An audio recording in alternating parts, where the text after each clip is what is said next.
Students, today's topic absorption, assimilation and egestion. First of all, we will discuss about absorption, absorption. Students, after the digestion, जैसी digestion प्रक्रिया complete होती है, absorption start होता है और मैंने बता दिया था कि डाइजेशन के साथ साथ जो फूड मटेरियल जो कॉम्प्लेक्स जो भी कह सकते हैं कि जो सोल्यूबल पार्टिकल्स होते हैं उनको रेगुलरली एब्जॉर्प्शन किया जाता है। अब एब्जॉर्प्शन का प्रक्रिया की बात हम कर सबसे पहले तो हम लोग इसकी स्टडी करेंगे व्हाट इज द मीन होता है एब्जॉर्प्शन। एब्जॉर्प्शन का मीन होता है the digestive particles passage from alimentary canal into blood, यानी सिंपल सी बात होती है into blood and lymph।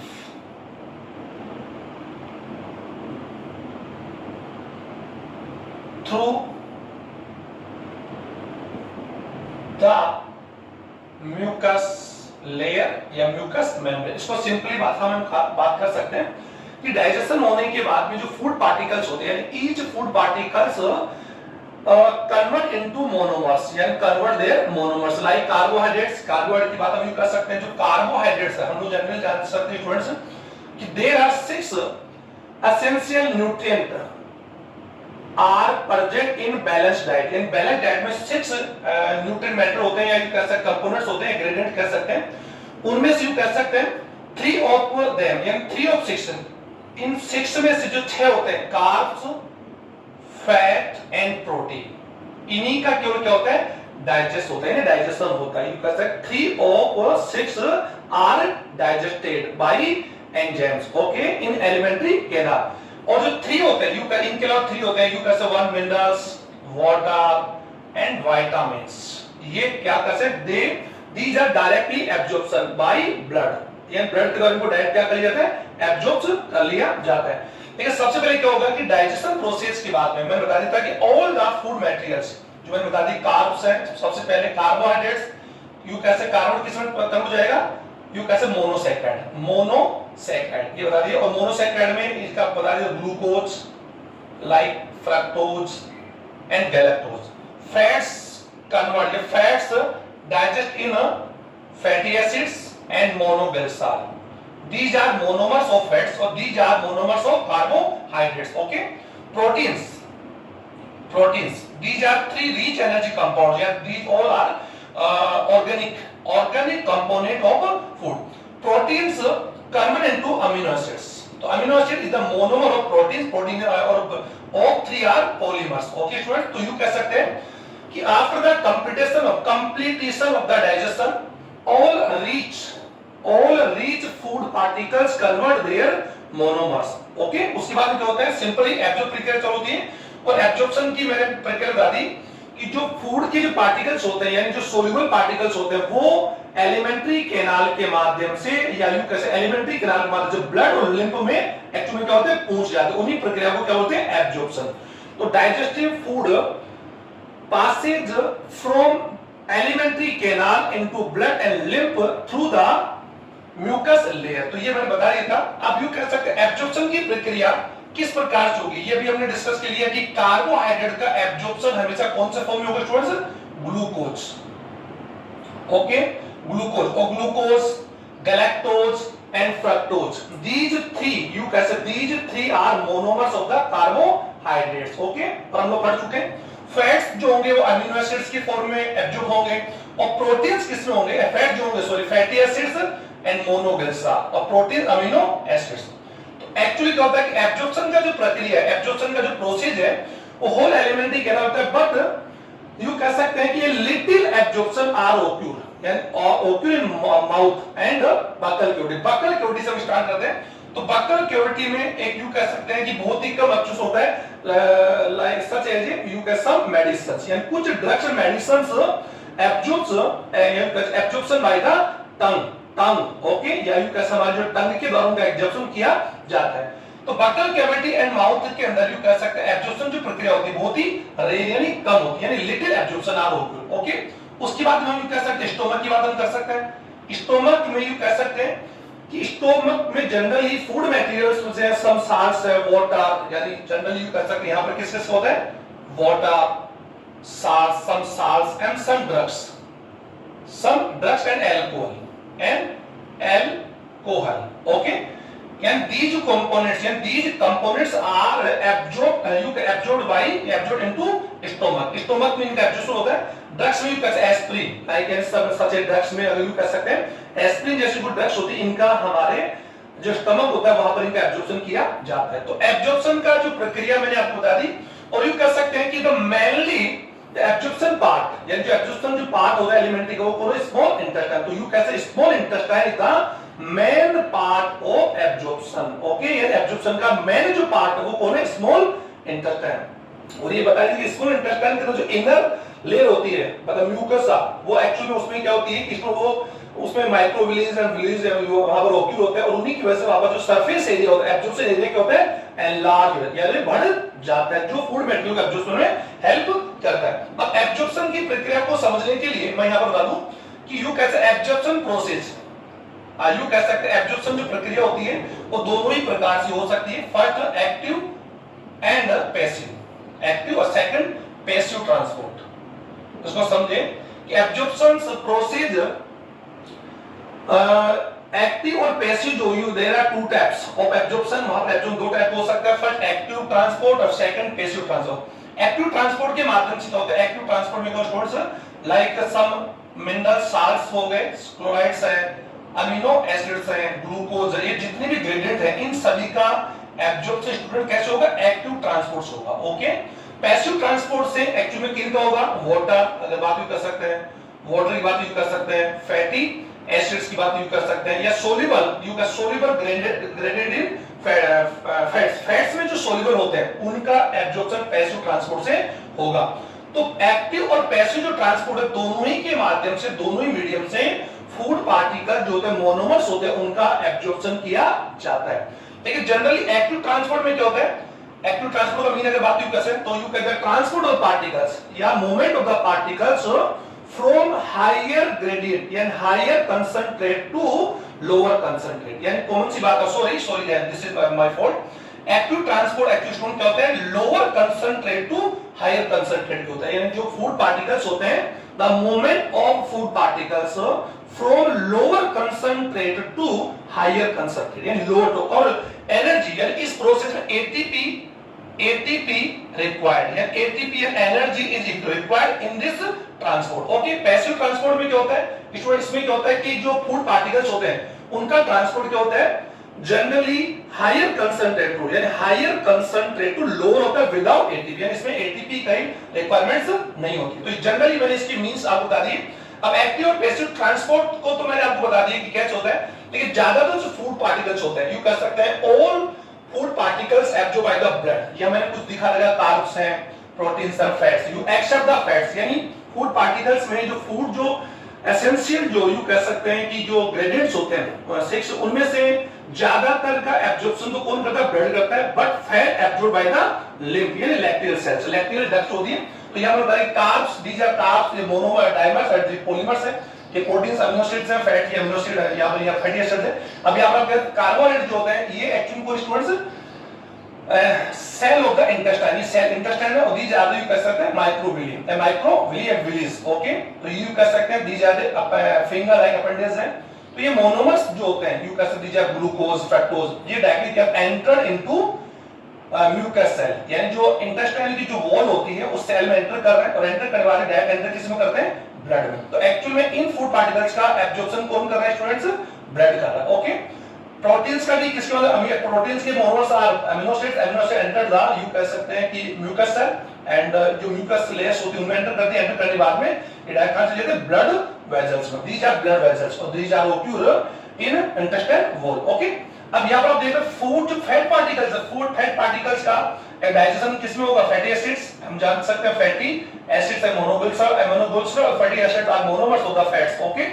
After the digestion यानी फैट्स और मोनोग्लिसरॉल डायरेक्ट क्या हो सकते हैं इनमें यू कैसे एंटर नहीं कर सकते। तो यहां पर क्या होता है कि जो बाइल में बताया था कि जो बाइल साल्ट होते हैं, जो लवण होते हैं, वो क्या करते हैं?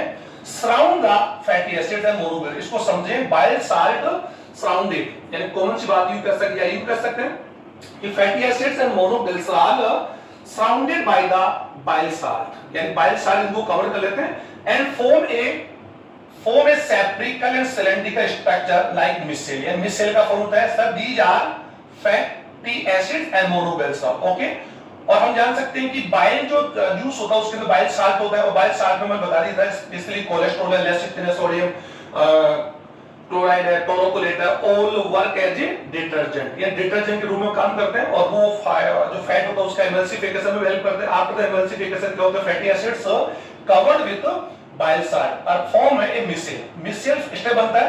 अब ये मिसेल क्या होता है, एंटर इनटू माइक्रोविली. यू कैसे माइक्रोविली कह सकते हैं, या सेल ऑफ म्यूकस, जो एलिमेंट्री कैनाल की जो म्यूकस लेयर्स होती है उसमें एंटर करते हैं.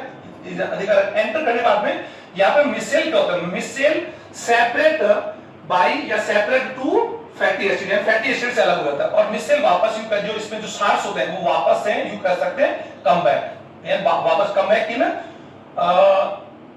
एलिमेंट्री कैनाल ल्यूमन, जो ल्यूमन होती है यानी ल्यूमन है गुआ, वहां वापस आ जाते हैं और वापस यू कर सकते हैं फॉर्म ए न्यू मिसेल बनाते हैं. अब यहां पर आप लोग क्या होगी, फैटी एसिड टूट के monochloride, fatty acid enter into endocrine, sorry endoplasmic reticulum. ये एंडोप्लाज्मिक रेटिकुलम में एंटर करते हैं. एंडोप्लाज्मिक रेटिकुलम एंटर करने के बाद में ये जो फैटी एसिड्स है वो एंडोप्लाज्मिक रेटिकुलम में अंदर जाकर वापस क्या बना लेते हैं, रीसिंथेसाइज ऑफ द ट्राइग्लिसराइड, यानी ट्राइग्लिसराइड फॉर्म हो जाता है. ट्राइग्लिसराइड संरचना यहां पर क्या होती है कि प्रोटीन होती है, उस प्रोटीन से कवर्ड हो जाती है and form a new tubular structure या सेपरेट स्ट्रक्चर कॉल्ड काइलोमाइक्रोन.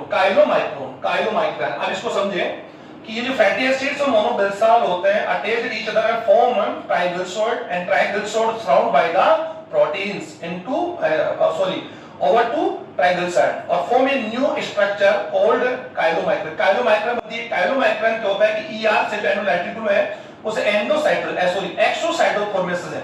कौन से एक्सोसाइटोसो फॉर्मेशन से बाहर आती है, और बाहर आने के बाद में यू कह सकते हैं ये कहां चली जाती है, लैक्टियल लस्सी का डक्ट जो लिम्फ डक्ट होती है उसमें एंटर कर जाती है, और यहां से जाने के बाद इन्हें एक्चुअली कहां छोड़ी जाती है, इसमें ब्लड वेसल्स में. कहां पर, इसको समझ करने के लिए लैक्टियल जो डक्ट होती है, ऑल द लैक्टियल डक्ट्स है या ऑल द लैक्टिव वेन्स यू कह सकते हो डक्ट्स होती है, वो ओपन इनटू ब्लड वेसल्स, यानी ब्लड वेसल्स में खुलेगी.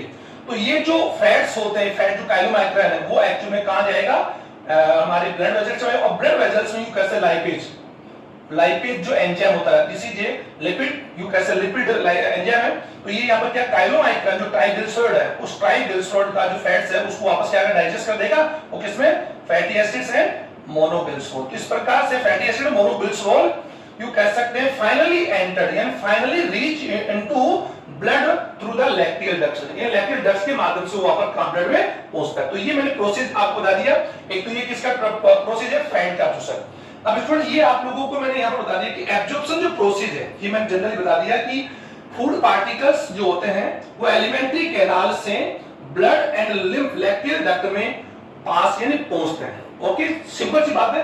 और यहां पहुंचने के बाद एब्जॉर्प्शन के बाद जितने भी जो फूड पार्टिकल्स होते हैं सबसे पहले first of all they reach in liver, यानी लीवर में पहुंचेंगे.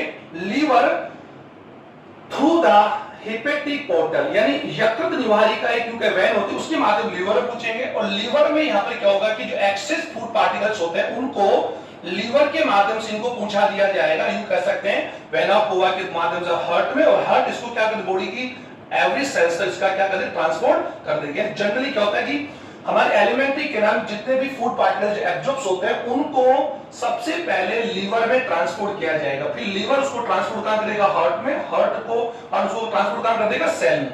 तो सेल्स में इन सभी जो पार्टिकल्स होते हैं इन सभी पार्टिकल्स को फाइनली सेल में ट्रांसपोर्ट या ट्रांसपोर्ट कर दिया जाता है. ये है sir students absorption, process of the absorption. तो एब्जॉर्प्शन मैंने आपको जनरली पूरा समझाने का प्रयास किया कि एब्जॉर्प्शन जो यू कह सकते हैं कि दोनों प्रोसेस से होता है, यानी एब्जॉर्प्शन जो प्रक्रिया होती है वो एक्टिव एंड पैसिव दोनों से होती है. एक्टिव प्रोसेस के अंदर मैंने जनरल बता दिया कि सभी में जो वाटर होता है, जो वापस से बोल रहा हूं, वाटर एंड सम जो साल्ट्स होते हैं लाइक यू कैसे वाटर है, फैटी एसिड्स है, इनका तो विटामिन्स है, इनका जनरली क्या हो जाता है, यू कह सकते हैं कि पैसिव ट्रांसपोर्ट से. कौन से पैसिव ट्रांसपोर्ट से विदाउट एनर्जी यूज इनका एब्जॉर्प्शन होता है, एब्जॉर्प्शन. ओके, और जनरली अगर बात करें some sodium chloride amino acids and monomer, यानी कह सकते हैं कि जो मोनोसैकेराइड होते हैं glucose fructose and galactose also इनका absorption by active transport, active transport होता है और इस ट्रांसपोर्ट में या इस एब्जॉर्प्शन में एटीपी की रिक्वायरमेंट होती है। तो ये आप लोगों को समझ में आ गया होगा। अब जो हमारा जो अगला जो पॉइंट है, इसमें हमने एब्जॉर्प्शन पढ़ा है। अब एब्जॉर्प्शन का जो हमारा अगला वीडियो, अगर हम लोग अगला जो टॉपिक है वो हमारा क्या होगा, एसिमिलेशन, यानी इसको आप समझ गए होंगे। अब मैं डायग्राम को ड्रॉ कर रहा हूं या इसको हटा स्टूडेंट्स, ये आप समझ में आ गया होगा कि एब्जॉर्प्शन, और मैंने आपको बता दी कि ऑल द एब्जॉर्प्शंस आर कंप्लीटेड, यानी जो एब्जॉर्प्शन की प्रक्रिया कंप्लीट होती है in small intestine, you can but slightly absorption also occur in large intestine, like there वहां पर क्या होता है कि some salts and water का वहां पर क्या होता है, रीअब्जॉर्प्शन होता है, यानी when the chyme entered यानी reach into colon, colon पूछता है तो वहां पर क्या होता है, उस colon में पूछने बाद में उसमें से क्या होता है, water का and salt and some vitamins like B12 इनका एक्चुअल वहां पर एक्चुअल होता है। और एक्चुअल में क्या होता है कि जो कोलम पार्ट होता है हमारे एलिमेंट्री कैनाल का, वहां पर some protozoans and bacteria are occur, वहां पाए जाते हैं कुछ like E. coli bacteria. Okay, this is a symbiosis bacteria for human में एक जो symbiosis होता है और इसे हम लोग सेल बोलते हैं। तो ये एक्चुअली क्या करता है, हेल्प द स्टोर या help of the synthesis of the vitamin B12 या उसका एब्जॉर्ब करने में हेल्प करता है। Absence of E. coli our elementary canal can't absorb vitamin B12 या इसका एब्जॉर्प्शन हम लोग नहीं करते हैं। तो दिस इज वेरी इंपॉर्टेंट या this is very useful bacteria for human being. Okay students, तो एलिमेंट्री कैनाल में एब्जॉर्प्शन जनरली कहां होता है, स्मॉल इंटेस्टाइन में होता है। स्मॉल इंटेस्टाइन में बता देता due to present of villi and microvillis, उनकी वजह से वहां पर एलिमेंट्री कैनाल में सबसे ज्यादा एब्जॉर्प्शन occur होता है। ओके, और this is the mainly absorption organ of alimentary canal. अब सेकंड टॉपिक हम पढ़ रहे हैं स्टूडेंट्स है एसिमिलेशन। एसिमिलेशन स्टूडेंट्स को समझें, दिस इज द स्वांगीकरण। बहुत सिंपल सी बात है, आफ्टर एब्जॉर्प्शन यू कह सकता all the food particles reached in cells, यानी रीच सेल्स में पहुंच जाते हैं और सेल्स से पहुंचने के बाद इन्हीं एलिमेंट्री के जो फूड पार्टिकल्स होते हैं लाइक ग्लूकोज की बात भी कर सकते हैं। अगर ये मोनोसैकेराइड्स की बात हम कर रहे हैं, मोनोसैकेराइड की बात हम कर रहे हैं, स्टार्टिंग में सबसे पहले कार्बोहाइड्रेट की बात हम करते हैं, कार्बोहाइड्रेट कार्ब्स। ओके, तो एक्चुअल में मोनोसैकेराइड सेकंड में क्या होते हैं, फैट्स रिच किसमें माध्यम से, फैटी एसिड बता फैटी एसिड्स एंड मोनोगलिसरॉल के ऊपर पूछेंगे। एंड जो प्रोटीन्स होंगे वो किस फॉर्म में पूछेंगे, अमीनो एसिड्स।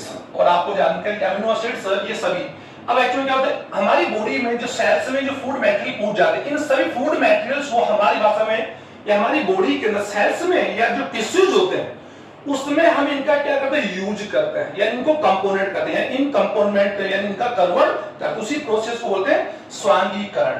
यानी अवशोषित भोज्य यानी एब्जॉर्ब जो फूड मटेरियल होते हैं उन्हीं को बॉडी में हम अलग अलग वर्क में हम इनका क्या करते हैं, यूज करते हैं।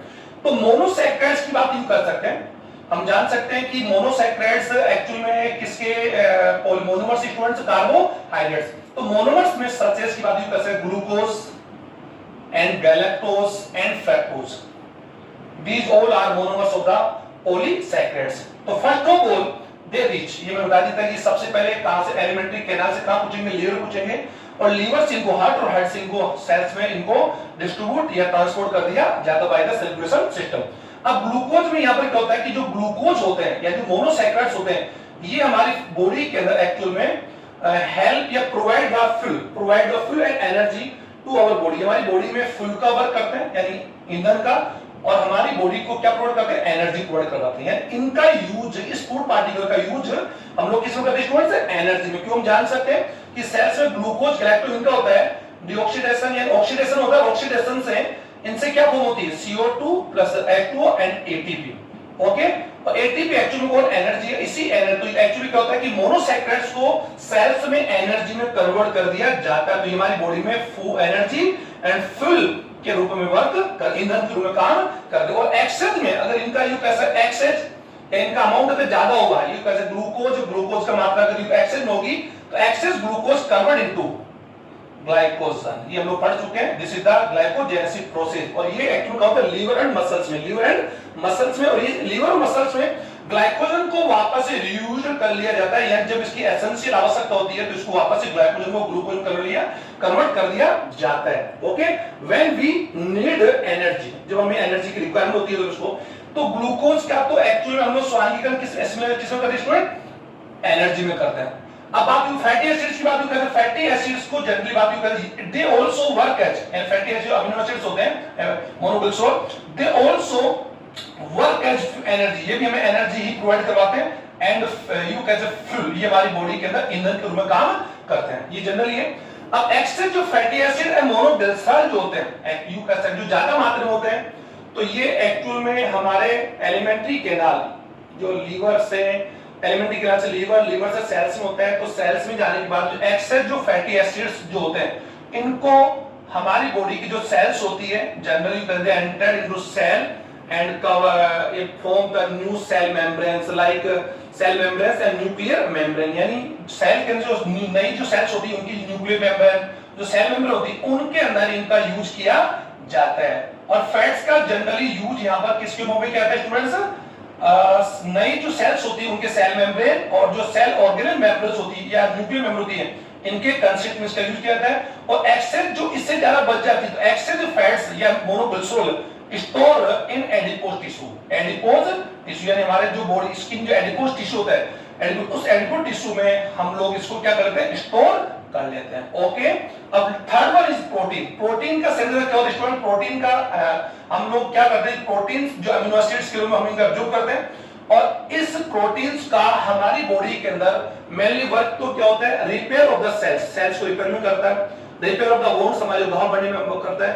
और जनरली हम लोग वी कांट स्टोर, यानी कैसे protein don't store in our body, हमारी बॉडी प्रोटीन को स्टोर नहीं कर सकते like fats and carbos. Okay, तो प्रोटीन में क्या होता है कि जो एक्सेस अमीनो एसिड्स होते हैं, एक्सेस यू कह सकते हैं, जो ज्यादा मात्रा में होते हैं, उनका डीएमएनएसन हो जाता है। ये मैंने बताया था कि जो ज्यादा अमीनो एसिड्स होंगे इन सेल्स में, तो डीएमएनएसन बाय लिवर सेल्स, या लिवर डीएमएनएसन होगा, डीएमएनएसन इनटू अमोनिया, ये बता दिया था, अमोनिया एंड CO2, और ammonia CO2 convert into urea. ये हम लोग पढ़ चुके हैं कि ज्यादा अमीनो एसिड्स का हमारे बॉडी की जो लिवर जो सेल्स होती है वो एक्चुअली क्या करती है? डीएमएनएसन करती in ammonia and CO2। Okay, अब इसके बाद में क्या हो सकता है कि आफ्टर द डीएमएनएसन के बाद जो अमीनो एसिड बचते हैं, उन अमीनो एसिड्स का हम लोग हमारी बॉडी के जो सेल्स में एक्चुअली क्या कर लेते हैं?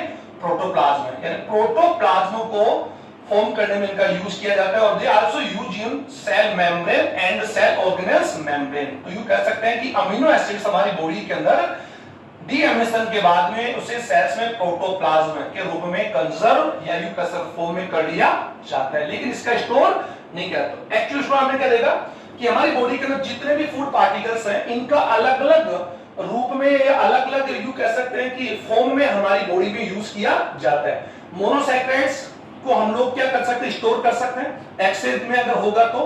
और इसका मेन यूज क्या करता है कि इट प्रोवाइड, यानी ये हमारी बॉडी को इट या they provide energy and fuel our human body. Okay, और एक्सेस इनको ग्लाइकोजन में हम लोग स्टोर करते हैं कार्ब्स। ओके, फैट्स जो होता है इनका एब्जॉर्प्शन फैटी से मोनोग्लिसरॉल होता है, इनका एक्चुअली एब्जॉर्प्शन की बात स्टूडेंट्स इनको हम लोग स्टोर कर सकते हैं, ये बता दिया था। और इनका स्टोर एक्चुअली जनरली हम लोग किस में कर सकते हैं? वही ग्लाइको एसिड्स के रूप में, ग्लाइकोजन के रूप में कर सकते हैं, या फिर फैटी एसिड्स या फैट्स के रूप में कर सकते हैं। और ये एक्चुअली हमारी बॉडी के अंदर जो न्यू सेल्स होती हैं उनको रिपेयर करती है, ये बता दिया था। और सेल मेम्ब्रेन्स में जो कंटेंट कंस्टिट्यूएंट है उसको फॉर्म करते हैं और हमारी बॉडी को एनर्जी एंड फ्यूल भी प्रोवाइड करवाते हैं। प्रोटीन्स की बातें भी कर सकते हैं। प्रोटीन जो अमीनो एसिड्स होते हैं, इनका डीएमएनएसन होता है, और आफ्टर द डीएमएनएसन जो rest amino acids convert into fats, ये मैं बताना भूल गया। फैट्स एंड ग्लाइकोजन्स, यानी यू कह सकते हैं rest amino acids convert into fat and glycogen, यानी जो अमीनो एसिड्स होते हैं उनको फैट और ग्लाइकोजन में कन्वर्ट किया जा सकता है। But amino acids do not convert या डोंट कन्वर्ट इनटू प्रोटीन्स, क्योंकि प्रोटीन हमारी बॉडी में स्टोर नहीं हो सकता। ओके, तो अमीनो एसिड्स को हम लोग डीएमएनएसन कर पाएंगे एक्सेस में, शेष जो रिमेनिंग होंगे उनका इसमें हम लोग कंजर्व कर देंगे, और जो अमीनो एसिड होंगे हमारे प्रोटोप्लाज्म में एक्चुअल प्रोटोप्लाज्म का कंटेंट फॉर्म करते हैं, सेल मेम्ब्रेन से न्यूक्लियर मेम्ब्रेन का यू कह सकते हैं फॉर्म करते हैं। ओके, तो ये एक्चुअल में एसिमुलेशन जो फॉर्मेशन होता है, ये प्रोसेस होता है, ये वेरियस टाइप होता है, हमारी बॉडी में कई टाइप से हो सकता है। ओके, अब लास्ट जो हमारा टॉपिक आज हम लोग पढ़ने जा रहे हैं वो है एक्सजेशन या इजेशन। इजेशन यानी कह सकते हैं, एक्सप्रेशन भी कह सकते हैं, स्टूडेंट हमने स्टार्ट में पढ़ा था कि फिजियोलॉजी डाइजेशन में पढ़ा था, तो डाइजेशन की जो फिजियोलॉजी है हम लोगों ने उसको मेनली कुछ कंसेप्ट में डिवाइड किया था, इंजेशन, डाइजेशन, एब्जॉर्प्शन, एसिमिलेशन, और लास्ट वन था अगर आपको याद हो तो लास्ट वन वाज इजेशन। इसका सिंपल ही बात भी कर सकते हैं कि हमारी डाइजेशन एब्जॉर्प्शन के बाद जो फूड पार्टिकल बच जाता है, जिसे हमारे पास अनडाइजेस्टेड फूड पार्टिकल्स होते हैं, उनको एलिमेंट्री कैनाल से हम लोग क्या कर सकते हैं, एलिमिनेट कर सकते हैं। एलिमिनेट यू कर सकते हैं, the elimination of undigested remain food and undigested remain of food from alimentary canal. इसको आप समझे, एलिमेंट्री कैनाल में जो रेक्टम होता है, जो इसका लास्ट पार्ट होता है, और इसका जो स्पोर होता है, जो हम एनएस बोल सकते हैं, तो जब यू कैसे व्हेन रेक्टम कंप्लीटली फिल्ड या फिल बाय स्टूल, यानी स्टूल से भर जाता है, या फेसेस भी कह सकते हैं। तो यहाँ पर क्या होता है कि जो फेसेज स्टूल होता है उसको बॉडी से हम लोग क्या करते हैं, बाहर निकालते हैं। इसी प्रोसेस को क्या बोलते हैं, इजेशन। एक बार वापस सुन ले, the elimination of undigested remain part of food from alimentary canal, उस प्रोसेस कॉल्ड इजेशन। और द वेस्ट मटेरियल, और जो वेस्ट मटेरियल रिमूव करते हैं, the waste material remove from alimentary canal called faeces and stool. यानी जिस waste material को हम लोग बॉडी से बाहर हम लोग यूज कर सकते हैं, रिमूव करते हैं, उसको हम क्या बोलते हैं, फेसेस एंड स्टूल। ओके, इसको मल कह सकते हैं या फेसेस एंड स्टूल कह सकते हैं। और दिस इज ए अनडाइजेस्टेड, ये कह सकते हैं ये अनडाइजेस्टेड होता है। और इसका कंपोनेंट की बात हम कर सकते हैं, इसको समझे। पहली बात ये कहते हैं, egestion is a reflex reaction, ये प्रतिवर्ती क्रिया है। और इसका प्रोसेस स्टार्ट कब होता है जनरली, कि मैंने बताया कि when rectum completely filled by stool, जब कंप्लीट फिल हो जाती है तो ये स्टूल क्या करता है, जो रेक्टम की जो वॉल होती है या रेक्टम की वॉल पर क्या करता है, ये एक्चुअल में एक प्रेशर फॉर्म करता है। यानी ये सिंपल बात है, ये रेक्टम और ये actual core stool faces and stool है। तो ये जब कंप्लीट फिल हो जाता है तो जनरली कर सकते हैं कि एक बार बता दूं कि faeces and stool can remain in rectum 36 hour तक ये यहाँ पर स्टोर किया जा सकता है। बट जनरली क्या होता है कि अगर इसको अवॉइड किया जाए, यानी कह सकते हैं कि ये जैसे प्रोसेस को अवॉइड किया जाता है, तो ये जो स्टोर होता है वो रेक्टम की इन जो वॉल्स होता है वहां पर एक्चुअली क्या हो जाता है, फिक्स होता है, जमा हो जाता है। और इसमें रेगुलरली वाटर का एंड सॉल्ट का एब्जॉर्प्शन रेगुलर होने से जो फेसेज जो स्टूल होता है वो you can convert into hardness, in hardness में हार्ड पोर्शन में कन्वर्ट हो जाता है। और इट इज यू कैन, यही कंडीशन किस बदल जाती है, कॉन्स्टिपेशन। यानी कॉन्स्टिपेशन जिसे आप कब्ज की बोल सकते हैं। तो कॉन्स्टिपेशन फॉर्मूला कब होगा, जब यहां पर फेसेज या स्टूल का जो एजेशन प्रोसेस होगा उसको क्या किया जाए, इग्नोर या अवॉइड किया जाए। और जनरली यानी ए मैन अगर बात कर सकते हैं, generally a man excrete to faeces या excrete to faeces and stool twist यानी 1 and 2 ए डे, यानी एक बार या कम से कम 2 बार एक्सक्रेट किया था स्टूल या फेकस का। लेकिन जनरली एक्चुअली क्या होता है कि अगर एजेशन प्रोसेस को अगर इग्नोर किया जाए तो ऐसी कंडीशन में जो फेसेज या जो स्टूल होगा वो एक्चुअली यहां पर क्या हो जाएगा, स्टोर हो जाएगा। एंड रेक्टम जो होगा, रेक्टम क्या करे, एडप्ट ए न्यू साइज, अपनी इसकी जो साइज क्या होगी, कन्वर्ट हो जाएगी। और साइज में कन्वर्टेड होने की वजह से यहां पर क्या होगा कि जो प्रोसेस होगा उसी प्रोसेस या उसी कंडीशन को हम लोग बोलते हैं कॉन्स्टिपेशन। अब इसको समझिए student, when rectum completely filled with faeces and stool, तो यहां पर स्टूल भर जाएगा। तो ये स्टूल क्या करता है, यू कहते हैं प्रेशर फॉर्म करता है, उसी प्रेशर को हम बोल सकते हैं faeces pressure. It is almost 20 mmHg, यानी यहां पर जो स्टूल जो है वो रेक्टम की वॉल्स पर क्या करता है स्टूडेंट्स, एक प्रेशर फॉर्म करता है और इस pressure called stool pressure. Okay, ficus pressure, it is almost 20 mmHg। इसका जो मैसेज होता है यानी ये प्रेशर होता है, ये मैसेज एक्चुअली क्या होता है, थ्रू यू कह सकते हैं रीच इन ब्रेन, हमारे ब्रेन में पूछ सकता है। क्योंकि यहाँ पर ये जो प्रेशर का जो मूवमेंट होगा, ये मूवमेंट क्या कहते हैं, जो नर्व जो होती है वो एक्चुअली ब्रेन में पूछ जाती है। और तभी इसी ब्रेन के माध्यम से जो एलिमेंट्री कैनाल्स को रिफ्लेक्शन यानी कॉन्ट्रैक्शन एंड रिफ्लेक्शन के लिए क्या मिलता है, मैसेज मिलता है। और एलिमेंट्री कैनाल का जो रेक्टम पार्ट होता है इसमें स्टूडेंट क्या होता है, कंस्ट्रक्शन एंड रिलेक्शन होता है। और जो ये एनएस स्पोर होता है, एनएस और it covered with two sphincter, जो मैंने बता दिया था आउटर एंड इंटरनल, मैंने बता दिया था कि anus is the spore, anus is a small spore of rectum, it is covered या surrounded by two sphincters, one internal second external। Internal जो बता देते हैं it is made up of the smooth muscle, और external जो होता है वो एक्चुअल में स्केलेटन जो मसल उससे बना होता है। तो जैसे ही ये प्रोसेस जो होता है जो कंस्ट्रक्शन का रिलैक्सेशन का फॉर्म यहां पर आता है, एनस स्पोर क्या होता है खुल जाता है, और जो फिकस होता है उसको एक्सटेंड कर दिया जाता है। इसीलिए एजेशन ऑफ द स्टूल, स्कूल में इसको हम लोग क्या मानते हैं students, it is a reflex reaction, reflex reaction यानी प्रतिवर्ती क्रिया है। और हम लोग पढ़ेंगे प्रतिवर्ती क्रिया का मैं एकदम समझा दूंगा, जो फूड मटेरियल के बारे में लोग सोचना and secretion of the saliva, ये बता देता हूं आपको।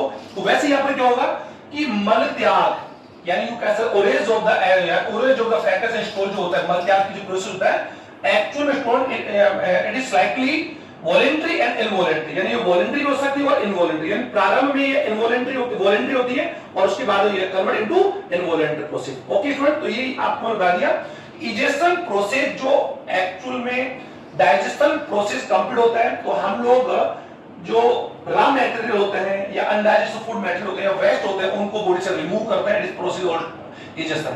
अब लास्ट में हम लोग कह सकते हैं जो फीकेज स्टोरेज का जो कंपोजिशन होता है, तो it is mainly consist two parts, ये दो भाग बना होता है।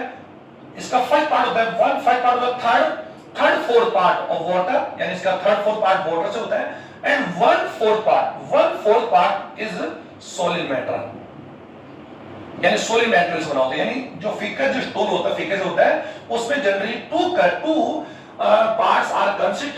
फर्स्ट जो पार्ट होता है वाटर होता है, सेकंड सॉलिड मैटर, और इसके जो अगर इसकी कंटेंट्स की बात हम करें तो वाटर में जो सॉलिड मैटेरियल होता है वो एक्चुअल होते हैं स्टूडेंट्स अप्रोक्स 30%, यानी इसकी कंटेंट पढ़ रहा हूं, कंटेंट्स ऑफ स्टूल या composition of stool. 30% dead bacterias are occur in stool, approx 20 to 30%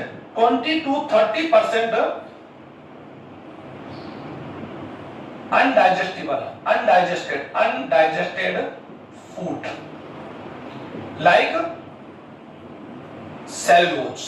like cellulose and the fish, यानी कह सकते हैं 30% जो होता है वो undigested food particle remain particle होता है।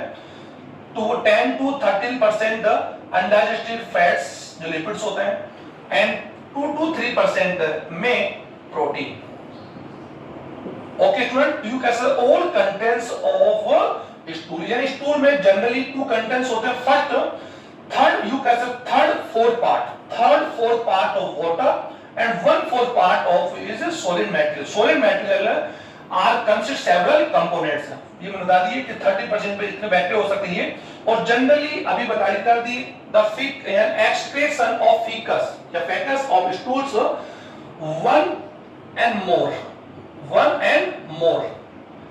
in every day में एक ह्यूमन जो बीइंग होती है वो जनरली एक से ज्यादा बार एक्सक्रीट कर सकता है, मल त्याग कर सकता है, उरेज को बॉडी निकाल सकता है। तो स्टूडेंट्स ये आज के हमारे जो डाइजेस्टिव सिस्टम हमने पढ़ा उसका जो सबसे जो लास्ट पार्ट हमने पढ़ा, यानी जो हम लोग 3 पार्ट्स हमने पढ़ चुके। एब्जॉर्प्शन, सिंपल सी बात है कि फूड मटेरियल का रक्त और लसिका वाहिनियों द्वारा एलिमेंट्री कैनाल से क्या करना, एब्जॉर्प्शन करना। ओके, और वो बता दी कि ये प्रोसेस एक्टिव एंड पैसिव दोनों से होता है, निष्क्रिय होता है। जनरली जो फूड पार्टिकल्स होते हैं, ग्लूकोज है, प्रोटीन्स है, इनका एब्जॉर्प्शन एक्टिव ट्रांसपोर्ट होता है, और रिमेन जो पार्ट्स होते हैं उनका एक्चुअली पैसिव पार्ट्स होते हैं। ओके, ट्रांसपोर्ट से एसिमिलेशन बता दिया कि एसिमिलेशन का यूज होता है, प्रोसेस होता है कि जो फूड पार्टिकल्स हम लोग एब्जॉर्प्शन करते हैं उनका हम लोग हमारी बॉडी की जो सेल्स और टिश्यूज होते हैं या जो integral organs in human body, उनमें फूड पार्टिकल जो होते हैं उन सभी का हम लोग अलग अलग वे में, यानी कह सकते हैं सेवरल वे, यानी कह सकते हैं अलग अलग टाइप से इनका क्या करते हैं, यूज करते हैं। और मैंने बता दिया कि जो सैक्राइड मोनोसैक्राइड्स होते हैं उनका तो हम लोग क्या करते हैं, एनर्जी में एंड फ्यूल में यूज करते हैं, और उसको वापस हम क्या कर सकते हैं, स्टोर इन ग्लाइकोजन को स्टोर कर सकते हैं, फैट्स का भी फ्यूल का एनर्जी में करते हैं, इसका स्टोर भी कर सकते हैं, और ये हमारे बॉडी एडिपोज लेयर में स्टोर भी, और जिससे हमारी ओबेसिटी फॉर्म होती है। प्रोटीन्स का हम लोग एब्जॉर्प्शन करने में एसिमिलेशन किसमें करते हैं students, repair of the cells, और रिपेयर ऑफ द बोन्स या रीजनरेशन इन बॉडी, बॉडी में जो रीजनरेशन होता है उसमें करते हैं। और अमीनो एसिड्स को also transferred into fat and glycogens. और अमीनो एसिड्स का मेन जो फॉर्म है वो साइटोप्लाज्म, यानी जो नवीन जो न्यू सेल्स ओरिजिनेट होती है उनमें साइटोप्लाज्म में क्या होता है, फॉर्म होके बॉडी का पार्ट बनता है। ओके, तो ये मैंने सारा बता दिया। और एडजेशन यानी एक्सक्रेशन भी कह सकते हैं। इसमें क्या होता है कि जो वेस्ट मटेरियल तो होगा उस बॉडी से हम लोग क्या करते हैं, रिमूव करते हैं या एलिमिनेट करते हैं। तो ये जनरली आपके समझ में आ गया होगा। और ये प्रोसेस एक्चुअली इसको हम लोगों ने क्या नाम दिया अभी कि जो एडजेशन प्रोसेस है it is a reflex reaction. इसको आप समझेंगे प्रतिवर्त क्रिया है। Like excrete of the saliva, saliva का एक्सक्रेट होता है उसी प्रकार से मल त्याग भी एक्चुअल में कौन सा प्रोसेस है, रिफ्लेक्स रिएक्शन। और इसकी जो रिफ्लेक्स रिएक्शन होते हैं में वॉलंटरी एंड इनवॉलंटरी, वॉलंटरी होते हैं और इनवॉलंटरी होते हैं। और जो रेक्टम होता है कवर्ड या रेक्टम है ओपन आउटसाइड बाय ए स्मॉल स्पोर कॉल्ड एनस। और anus is surrounded by two sphincter, one internal and second external. और यही एक्चुअली में मल द्वार जो एनस होता है इसी स्पोर को क्या करती है, क्लोज एंड ओपन करती है। और क्लोज ओपन के साथ ही मलत्याग प्रोसीड होता है। और एक मलत्याग में डायफ्राम आल्सो हेल्प, ये मतलब diaphragm also help in egestion, यानी डायफ्राम जो होता है वो भी इजेशन में एक्चुअली हेल्प करता है। और डायफ्राम आल्सो हेल्प इन पार्टिकुलेशन में बता दिया था एंड वेंटिलेशन, यानी जो ब्रीथिंग प्रोसेस होता है उसमें डायफ्राम का हेल्प होता है। डायफ्राम हमारी बॉडी के अंदर थोरेसिक कैविटी, बकल कैविटी के मिड में पाए जाने वाला एक सेपरेट, एक यूज कर सकते हैं सेपरेट सेक्टम कह सकते हैं या इपट कह सकते हैं, जो एक्चुअल में थोरेसिक कैविटी को और एब्डोमेन कैविटी को क्या करता है, सेपरेट करता है यानी डिवाइड करता है। थैंक यू स्टूडेंट, इस वीडियो में हमने डायस पूरा कंप्लीट कर लिया और इसको पॉज करते हुए सारे टॉपिक्स को आप क्लियर करके इससे रिलेटेड क्वेश्चन को आप सोल्व करेंगे। Thank you students.